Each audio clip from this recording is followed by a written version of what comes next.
parte del curso. El curso, como saben, está estructurado en dos partes, dos mitades. La primera mitad está dirigida a la revisión de los aspectos generales del proceso del envejecimiento, la presentación de enfermedades en el adulto mayor, conceptos transversales sobre manejo de fármacos, prevención y también una introducción a los principales síndromes geriátricos. Un libro. Vamos a continuar entonces con esta presentación. Voy a compartir pantalla.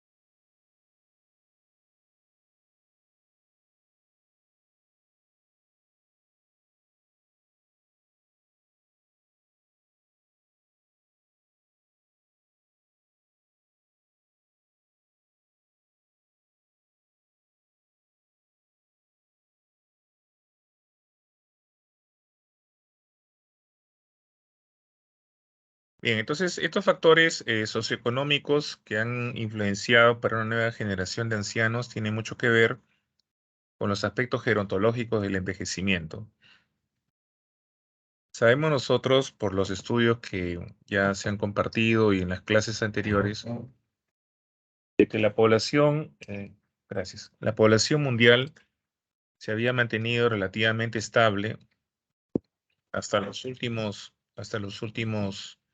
100 o 200 años, ¿no? En los últimos 200 años, digamos que ha habido un aumento progresivo de la población mundial rápido respecto al tiempo, y eso se debe sobre todo al control de las enfermedades infectocontagiosas, la disminución de las tasas de mortalidad materna, mortalidad infantil y también a una menor, digamos, mortalidad como consecuencia de enfermedades infecciosas por la llegada de vacunas, por la llegada de sueros inmunes y también antibióticos. Los medicamentos, junto con los tratamientos de soporte, han posibilitado este resultado. Paralelamente, esto se ha ido acompañando también de una disminución de la tasa de natalidad en todos los países, especialmente en los países industrializados, pero no se salvan los países en vías de desarrollo. Este fenómeno se denomina envejecimiento mundial o poblacional. Y el envejecimiento poblacional es una realidad que todos los gobernantes deberían conocer porque esto tiene un impacto en nuestra calidad de vida como población, tiene un impacto en una serie de facetas del desarrollo humano.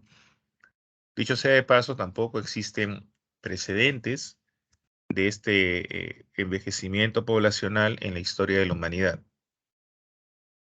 Tanto así que en muchos países del mundo ya actualmente más del 20% de la población está constituida por adultos mayores, personas mayores de 60 años.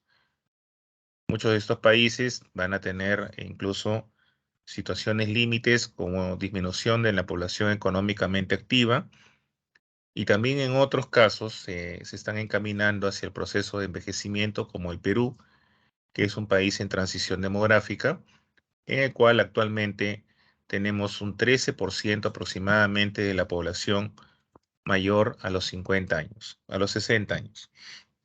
Para las próximas décadas se vaticina que este envejecimiento poblacional se va a acentuar.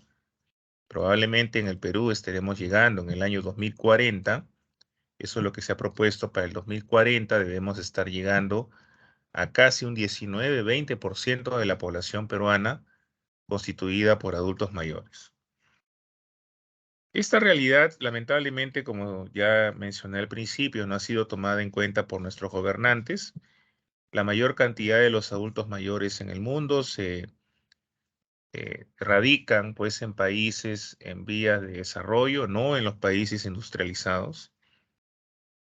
Es aproximadamente para el año 2025, 75% de todos los adultos mayores del planeta vivirán en países en vías de desarrollo. Esto se ha acompañado también de un fenómeno de desplazamiento de jóvenes y adultos mayores del campo hacia las grandes ciudades.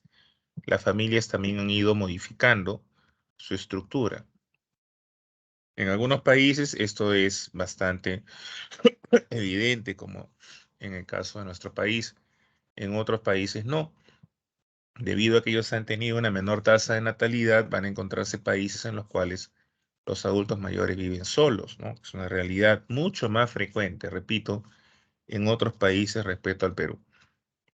Las consecuencias del envejecimiento poblacional, por lo tanto, se van a dar en varias facetas, no solamente en el ámbito económico, influenciando el crecimiento económico, políticas de ahorro, inversión, consumo, mercado laboral, políticas pensionarias, recaudación de impuestos, envío de remesas, sino también en el ámbito social, en el ámbito de la salud, las condiciones de vida en general de la población peruana e influyendo también en los patrones de voto y la representación política. De acuerdo a los estudios que seguramente ustedes ya llevaron con anterioridad, siempre se ha dicho de que las poblaciones se van a distribuir siguiendo una clásica pirámide, ¿no? Llamada pirámide poblacional, pero sin embargo esta pirámide ya dejó de ser tal, ¿no? En la mayor parte de los países de la región, la pirámide se ha ensanchado de manera significativa, especialmente en América del Norte, Canadá, Estados Unidos. Esto es bastante notorio, pero en algunos países de la región, Latinoamérica y el Caribe también, como por ejemplo México, Uruguay, Argentina, Cuba, son países que se encuentran en una fase avanzada del envejecimiento poblacional. De los pacientes o personas mayores de 60 años, el grupo mayor de 80 años es el subgrupo que más rápidamente está creciendo. Por ejemplo, si el grupo de 60 años en este lapso de tiempo se ha duplicado o se ha triplicado, el grupo de los mayores de 80 se cuadruplica o sextuplica, o sea, crece mucho más comparativamente respecto al total. Esto es algo muy interesante porque generalmente en el ámbito biológico nosotros encontramos una mayor prevalencia de fragilidad, especialmente entre mayores de 80 años. Los países de la región no se encuentran indudablemente pues en una misma situación. Hay diferencias, ¿no? En algunos casos hay países, como ya mencioné, que se encuentran en una fase avanzada del proceso del envejecimiento, en otros casos no. Aquí van a ustedes a encontrar dos conceptos, ¿no? Un concepto de longevidad de una especie, que es digamos, una meta o un número de años más o menos fijo que una especie viviente puede vivir. En el ser humano, esto se ha fijado aproximadamente en 120 años.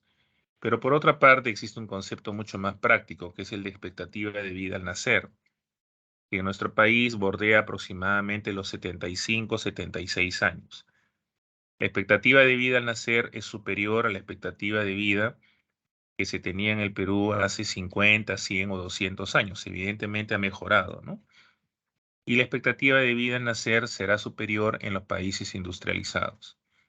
Allí es muy fácil encontrar que más del 25% de toda su población está constituida por adultos mayores, ¿no? Eso uno lo ve, lo puede apreciar cuando camina por las calles, especialmente en Europa, es bastante notorio. Por otro lado, aparte de lo que ya comentábamos, la disminución de las tasas de natalidad, también podríamos decir que de manera global seguramente habrán sectores que todavía están en una situación menos ventajosa, pero de manera global las condiciones de vida y sociosanitarias de la población mundial han mejorado, ¿no? Y se han reducido las tasas de mortalidad por infección y malnutrición. Eso también se ha ido acompañando de una modificación en la estructura familiar, ¿no? Familias anteriormente eran familias bastante numerosas. Esto en parte se originaba por el hecho de que las tasas de mortalidad infantil eran excesivamente altas. Eran pocos los niños que alcanzaban la mayoría de edad. La mayor parte de ellos sucumbían ante enfermedades, sobre todo infecciosas, como por ejemplo difteria, sarampión, viruela, escarlatina, tos convulsiva. Eran problemas de todos los días, incluso cólera, ¿no? Los niños se morían, disentería. Pero esto, pues, ¿a qué trajo? A que las familias eran familias, pues, bastante numerosas, ¿no? Y esto sucede con todas las especies vivientes en las cuales la mortalidad precoz o infantil es muy alta. Si ustedes se ponen a pensar en aquellos animales donde la tasa de supervivencia es baja, generalmente las proles son numerosas. En el tiempo esto ha ido cambiando, ¿no? Se han dado cambios no solamente en el comportamiento social, sino seguramente factores culturales y factores económicos que han hecho que las parejas opten por tener pocos hijos o simplemente no tenerlos. La transición demográfica entonces viene a ser el término que se utiliza para poder referirse a todos estos cambios en la estructura poblacional y que van a darse en diferentes etapas, ¿no? Primero, al comienzo, lo que se puede notar en un país que comienza a envejecer es que se reduce la mortalidad infantil. Esto va a provocar pues una disminución del número va a provocar un aumento en el cociente niños sobre adultos. O sea, hay una mayor cantidad de niños. Esto dice va a traer una presión sobre los recursos del hogar y podría generar pobreza, que es lo que inicialmente hemos tenido nosotros, ¿no? O sea, las familias seguían siendo numerosas, pero los niños tenían una menor tasa de mortalidad. Entonces, la pobreza comenzó a aumentar. Más adelante, conforme una sociedad sigue envejeciendo, lo que ustedes van a observar es que como consecuencia de la tasa de natalidad va a disminuir la población económicamente activa y se van a generar situaciones de pobreza, ¿no? El número de ancianos va a ser mayor respecto al número de niños, porque, repito, ya estamos frente a una disminución de la tasa de natalidad, también denominada tasa de fertilidad. Entonces, en este modelo de transición demográfica se van a ir dando etapas. Mencionamos la primera etapa. No olviden, disminución de la mortalidad infantil. Segunda etapa, disminución de las tasas de natalidad.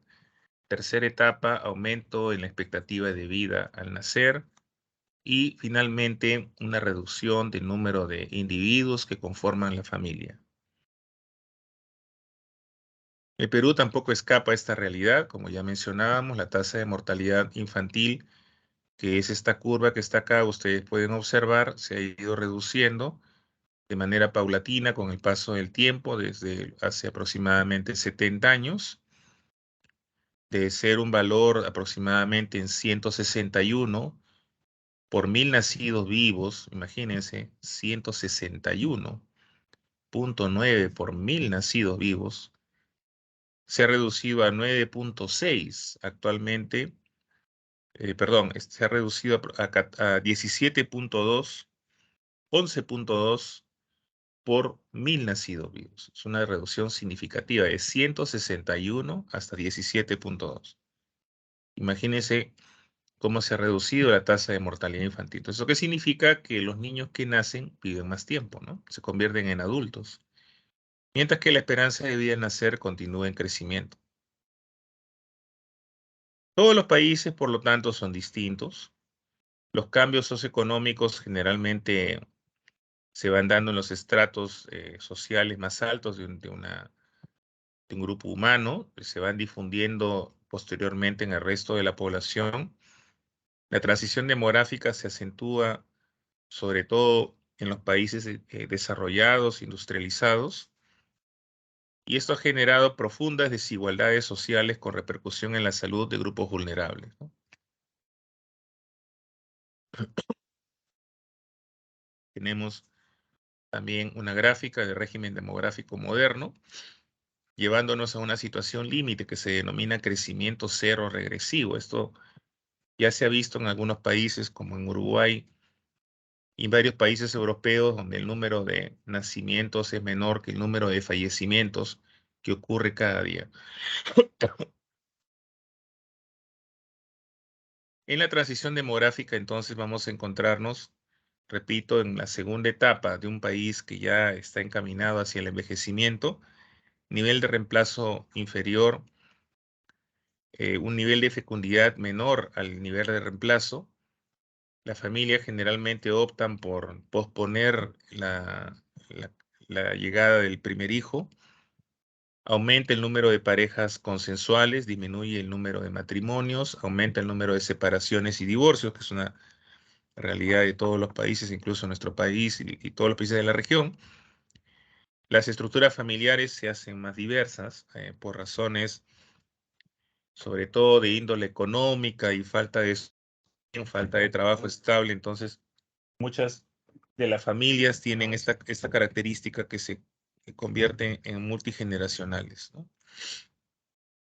El uso de los métodos anticonceptivos también se ha hecho generalizado y aparece el fenómeno de la migración del campo a la ciudad.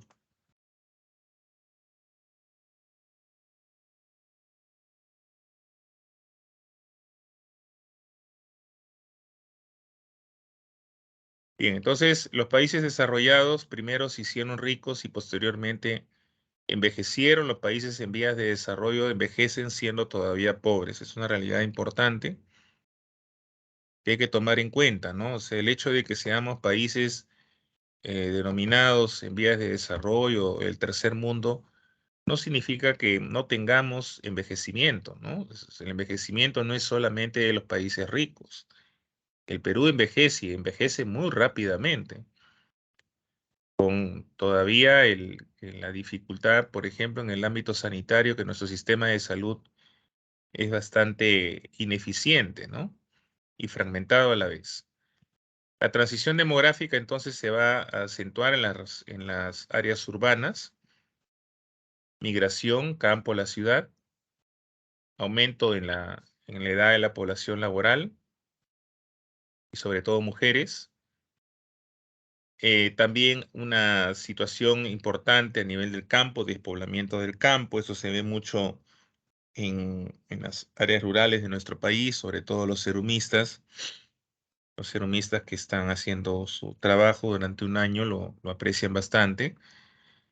La migración de los jóvenes hace que los adultos mayores generalmente vivan solos en las regiones más alejadas de nuestro país. Por otro lado, nuestra economía tan vulnerable, ¿no? Con un 80% de la población informal, hace de que nuestra tasa de recaudación de impuestos sea baja. Nosotros tenemos pues una recaudación de impuestos realmente irrisoria, ¿no? Respecto a lo que sucede con otros países. En otros países la carga impositiva es 40%, 50% de los haberes brutos de un trabajador, pero eso permite que tengan pues todos los servicios de salud y servicios sociales de calidad, ¿no? No existe la informalidad como que es sacarle la vuelta al sistema, ¿no? Que es lo clásico del Perú. Eso también influye en lo que son las políticas pensionarias, porque un trabajador informal no va a tener un fondo pensionario, ¿no? Más adelante. Al no tener un fondo pensionario, entonces muchos adultos mayores se ven obligados a seguir trabajando, ¿no? Y esto es más notorio en las zonas rurales. La mayoría de la población en áreas urbanas en Latinoamérica tiene todavía una pensión, pero esto no ocurre no ocurre casi 40% con pensión en área urbana y solamente 21% en área rural. No ocurre en estas zonas rurales. Dificultades para encontrar empleo también se dan producto de la menor capacitación de muchos pacientes mayores, envejecimiento de la fuerza laboral que ya lo mencionamos, y menor productividad y crecimiento económico, informalidad dentro de los jóvenes, empleo precario, empleo mal remunerado muchas veces, sobreoferta laboral. O sea, hay una gran cantidad de trabajadores para un solo puesto de trabajo. Esto ocurre incluso también con los médicos. Y en algunos países se han creado programas de pensiones no contributivas, las cuales, como la pensión 65, tienen un aporte muy pobre, ¿no? No cubre completamente las necesidades del adulto mayor. También en otros países de la región se han dado facilidades para la obtención de créditos créditos que pueden utilizar las personas mayores para aumentar, pues, o tener algún tipo de emprendimiento y poder obtener ingresos adicionales. También las ONG califican para este tipo de donaciones y subvenciones con facilidad para la constitución de microempresas. Y esto se debe a que en la agenda política de algunos países ya se está tomando en consideración la realidad del adulto mayor. Por otro lado, como consecuencia de la transición demográfica, tenemos la transición epidemiológica, que es lo que nosotros como médicos vamos a ver directamente, ¿no? Nosotros vemos usualmente, pues, pacientes y generalmente vemos a los más deteriorados, a los más delicados. A los servicios de salud no viene la gente, lamentablemente, muy lamentablemente, no viene para prevención, la gente viene enferma. Y viene muchas veces enferma y con problemas de fragilidad o discapacidad, al menos la mayoría son así. Entonces, en la transición epidemiológica se ha ido modificando el panorama de las enfermedades que afectan a la comunidad, con una menor incidencia de enfermedades infecciosas y un aumento en las crónico-degenerativas. Producto de varios motivos, ¿no? Modificaciones en los estilos de vida de la población, mayor exposición a algunos agentes del medio ambiente que producen enfermedad y falta de detección temprana y tratamiento de enfermedades crónicas. Ahí tendríamos que añadir también problemas en la currícula del pregrado de medicina que tradicionalmente siempre se ha dirigido al manejo de las patologías agudas y las infecciones, ¿no? Y la pediatría, la ginecobstetricia. Y lamentablemente, pues no han preparado a los profesionales para la realidad actual. El sector salud, especialmente el sector salud peruano, sigue teniendo un enfoque de naturaleza curativa, no preventiva. Todavía no existe una adecuada distribución de los recursos para inversión en programas de apoyo a los problemas de salud más frecuentes de adultos mayores. Hay problemas en la atención directa, errores de manejo, discriminación, maltrato. No se cuenta con la atención por niveles para el paciente adulto mayor. Faltan medicamentos, fármacos y suministros. Además, existe pues muchas veces un vacío ahí porque no tenemos suficiente cantidad de especialistas. Faltan médicos, como faltan médicos en muchas especialidades, producto de que no ha existido nunca un estudio, una planificación, ¿no? De parte de las autoridades, de los gobiernos que hemos tenido, ni tampoco las universidades y tampoco CONAREME, respecto a cuántos especialistas se necesitan en el país y qué especialidades son las que deberíamos promover, ¿no? Por ejemplo, hay una sobreoferta de pediatras y ginecostetras, pero faltan otros especialistas, ¿no? Y esto es un problema importante porque al final se convoca a concurso y no hay candidatos, las plazas quedan desiertas en ocasiones. Entonces, la formación de personal sanitario es un déficit, no ha seguido pues una política global de salud. Las leyes de mercado han interferido mucho en educación médica y en educación en general en todas las carreras de la salud, aumentando facultades, cursos sin regulación, sin control, más de 26 facultades de medicina en el país, más de 26. Tenemos una manera de poder evaluarlas, que es el examen del ENAM, así que hay que prepararse también para el examen. La calidad de la educación ha venido a menos, ¿no? Al haber una sobreoferta de alumnos, se requieren profesores a como dé lugar, entonces mucha gente no tiene pues las credenciales ni la preparación para a veces ejercer la docencia, ¿no? Hay una gran variabilidad en la distribución del personal calificado. Ustedes van a encontrarse con, digamos, situaciones en las cuales los procesos de selección no son los mejores.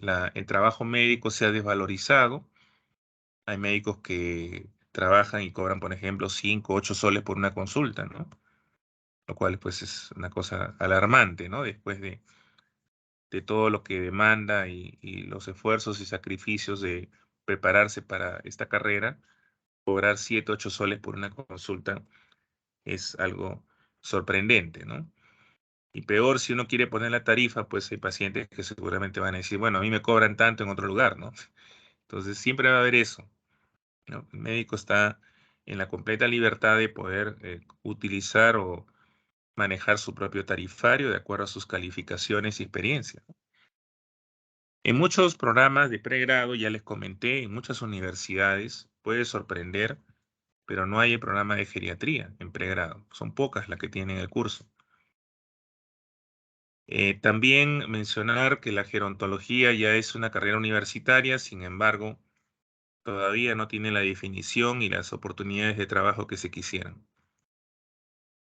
Bueno, para entrar a la última etapa, entonces, el problema no son los ancianos, sino la escasa preparación de las personas, las sociedades y el trato de los gobiernos hacia ellos que no satisface sus necesidades, ¿no? Con eficacia y prontitud. No le echemos la culpa a los adultos mayores porque ellos son los que han construido el mundo que tenemos.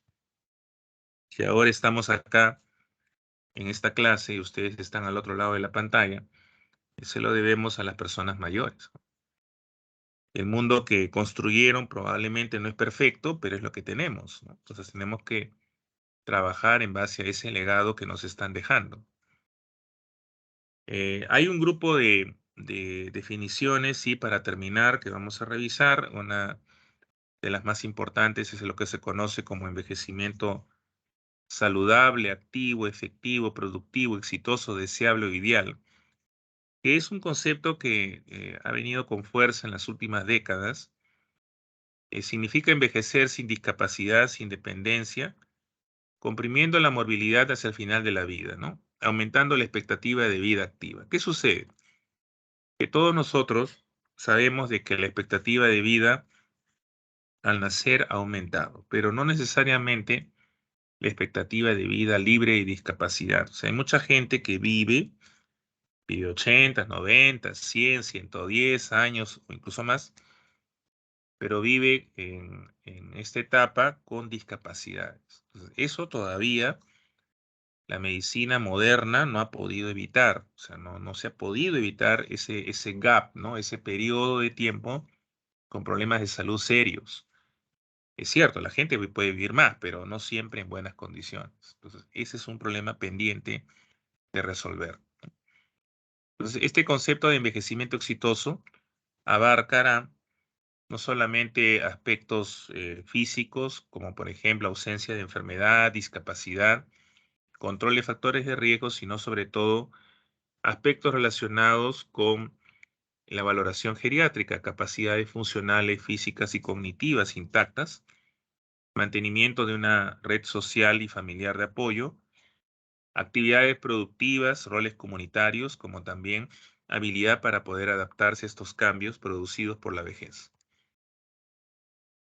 Para terminar, no olvidar que nosotros nacemos con una carga genética y esta carga genética, a medida que avanza el ciclo vital, tiene que ser protegida, tiene que ser potenciada, ¿no? Nosotros tenemos diferentes estrategias de intervención que nos deberían permitir cuidar nuestro capital genético. ¿Cómo es eso? Repito, los estilos de vida. 2, que es importante, prevención y detección temprana, tratamiento de enfermedades. 3, ¿qué cosa es importante? El ambiente, ¿no? ¿Cuál es el ambiente donde vivimos? El ambiente contaminado, donde la gasolina está contaminada, donde el aire está contaminado, donde las verduras y las frutas que comemos están contaminadas. Todas estas cositas pueden parecer, pues, minuciosidades, ¿no? Pueden parecer, pues, cosas aparentemente irrelevantes, pero si van sumando, van añadiendo elementos que van a provocar daños en la salud. Y para eso, y para terminar, pues se recomiendan algunas actividades de forma regular que deberían empezar no solamente a los 60, sino antes.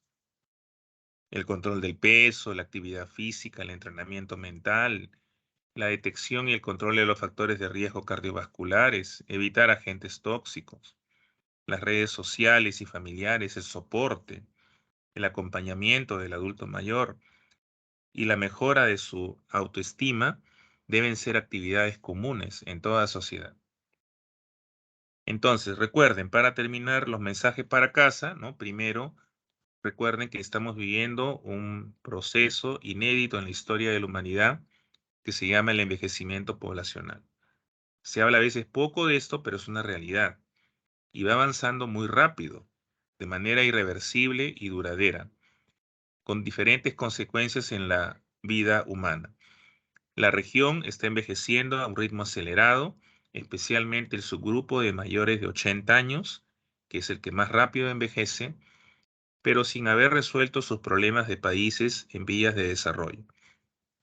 Tercero, tenemos una meta, un objetivo, que es alcanzar el envejecimiento exitoso. Actualmente el envejecimiento exitoso se alcanza aproximadamente en un 15% de la población. Debería ser más, ¿no? Deberíamos apuntar a que un mayor número de personas alcancen este objetivo. Pero para ello tenemos que hacer estrategias de intervención temprana. ¿Qué pasa con mucha gente? Mucha gente se preocupa de ir al geriatra cuando el paciente ya tiene 80, 85, 90, está postrado. Bueno, ya todos los médicos lo han visto, los médicos no saben qué hacer con el paciente, se rompen la cabeza, o el paciente comienza a presentar complicaciones, recién llaman al geriatra, ¿no? Entonces, ese es un gran error. Ese es un gran error, ¿no? El niño cuando nace, el niño es atendido por un neonatólogo, que es un pediatra. Y ese pediatra toma el niño bajo custodia, le hace el seguimiento periódico, le hace crecimiento de desarrollo, lo vigila sus vacunas, maneja y trata las enfermedades agudas que el niño puede tener, ¿no?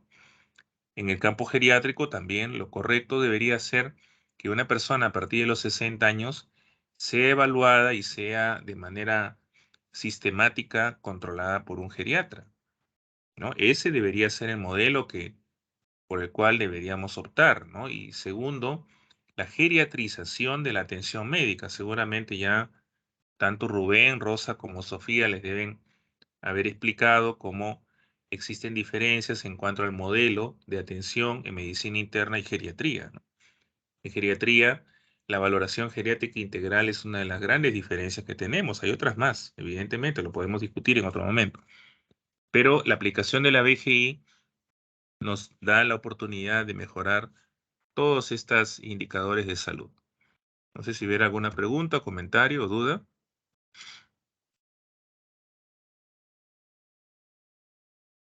Doctor, una consulta. Sí, Eh, dime. Dentro de su práctica, ¿usted ha visto que hay geriatras en todos los departamentos del país? No, no en todos.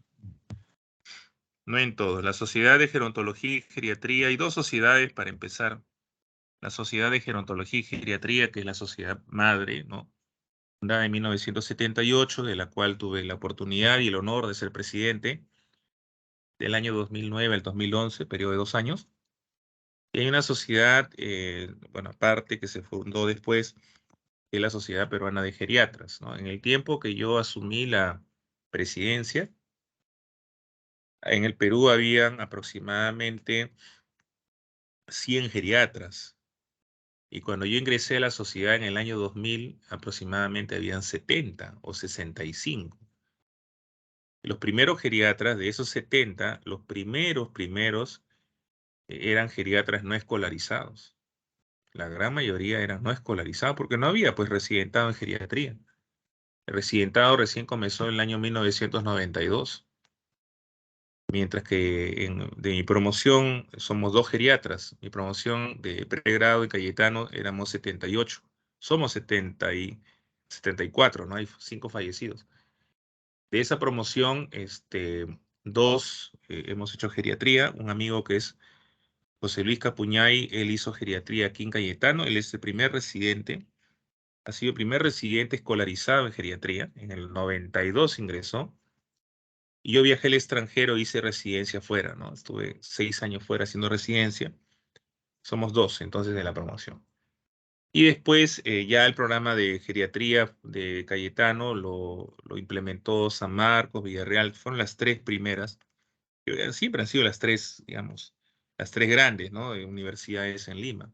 Después ya aparecieron el resto, pero así más o menos ha sido la historia, ¿no? Hay una, también como sucede en otras especialidades, hay concentración de médicos en provincias y en departamentos, capitales de departamentos, ¿no? No es tampoco la culpa del médico, ¿no? O sea, no le echemos la culpa al médico, que por qué te quedas acá, o sea, simplemente el médico pues busca oportunidades también de trabajo y desarrollo personal y profesional, ¿no? Entonces, ¿qué incentivos te van a dar para que te vayas a trabajar lejos, ¿no? O sea, ¿cuáles son los incentivos? ¿Qué oportunidades de crecimiento tienes ahí? O sea, eso también hay que verlo, ¿no? Hay que crear las condiciones para que el trabajo del médico sea un trabajo respetado como debe ser, se merece, ¿no? En nuestro país los gobiernos regionales tienen a cargo también la salud. Entonces, la realidad de una región no es igual que la de otra, ¿no? Hay regiones en las cuales el trabajo del médico no está bien valorizado, incluso no les pagan a tiempo, los contratos son muy desventajosos, etcétera, ¿no? No hay muchas oportunidades. En otros sí, o sea, son diferentes, ¿no? Cada región es diferente. ¿Alguna otra pregunta? Gracias, doctor. Muy bien, si no hay preguntas, entramos en break. 10 minutos. ¿Quién es el ponente o la ponente hoy día? ¿Quién le toca presentar? Doctor, le toca a Úrsula Vilés, pero no está en la reunión y bueno, hace una hora me dijo que no tenía internet. Había que decirle ahora. Justo, se le ha ido el internet hoy día. Sí, no sabría qué Ay, decirle, pues doctor. sí, pues es que tiene que tomar sus precauciones, pues si es una emergencia, tiene que ver la forma, ¿no? Ha tenido tiempo. Si hace una hora te ha avisado, tiene tiempo para poder solucionarlo. Bueno, vamos a esperar 10 minutos igual y en todo caso llámala y que se conecte si es posible, ¿ya? En 10 minutos. Está bien, doctor.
Bien, ¿no se va a presentar la compañera? ¿Alguna noticia de ella? No, doctor, no hay Bien, noticias. Sí. damos por cerrada la reunión de hoy. Avisarle, por favor, que se comunique con la doctora Shimabukuro y presente, pues, Está bien, doctor. su justificación. Ya, muy bien, buenas noches. Buenas noches, doctor, gracias.